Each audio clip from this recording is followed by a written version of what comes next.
નમસ્કાર મિત્રો, વાત કરીશું આજના તાજા સમાચારની। દિલ્હીમાં આગામી વિધાનસભા ચૂંટણીના પગલે રાજકારણ ગરમાયું છે। 5 ફેબ્રુઆરીના રોજ યોજાનારી વિધાનસભા ચૂંટણી પહેલા સૌ કોઈની નજર અરવિંદ કેજરીવાલ, રાહુલ ગાંધી અને નરેન્દ્ર મોદી પર છે।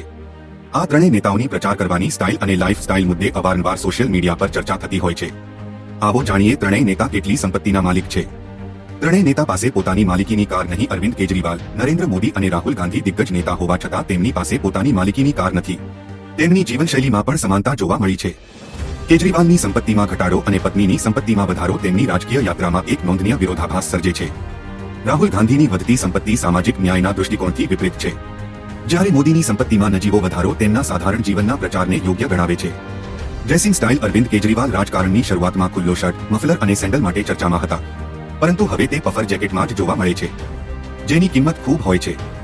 રાહુલ ગાંધી પણ પોતાના ડિઝાઇનર જેકેટ અને જૂતા માટે ચર્ચામાં રહે છે, જ્યારે વડાપ્રધાન મોદીના પોશાક તો હંમેશા ચર્ચાનો મુદ્દો રહે છે। સંપત્તિ 2024માં લોકસભા ચૂંટણી દરમિયાન આ નેતાઓ દ્વારા જાહેર કરવામાં આવેલી સંપત્તિ અનુસાર રાહુલ ગાંધી પાસે કુલ ₹20.40 કરોડની સંપત્તિ હતી, જે કેજરીવાલ અને મોદીની તુલનાએ વધુ છે। 2025ની વિધાનસભા ચૂંટણીમાં જાહેર સોગંદનામા અનુસાર કેજરીવાલ પાસે ₹1.73 કરોડની સંપત્તિ છે, જે સૌથી ઓછી છે, પરંતુ તેમની પત્ની સુનીતા કેજરીવાલની સંપત્તિ વધી ₹2.51 કરોડ થઈ છે।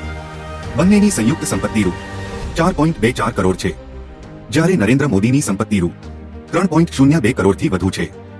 રાહુલની સંપત્તિ વધી। રાહુલ ગાંધીની સંપત્તિ છેલ્લા 5 વર્ષમાં ₹4.51 કરોડ વધી છે, જ્યારે મોદીની સંપત્તિ ₹50.71 લાખ વધી છે। બીજી તરફ કેજરીવાલની સંપત્તિમાં ₹13.5 લાખનો ઘટાડો થયો છે, પણ કેજરીવાલની પત્નીની સંપત્તિ વધી છે। તો હાલ માટે આટલું। મળીશું નવી અપડેટ સાથે। જો તમને અમારા વિડીયો પસંદ આવતા હોય તો વિડીયોને લાઇક કરી, ચેનલને સબસ્ક્રાઇબ કરી બાજુમાં આવેલા બે આઇકને દબાવી દેજો।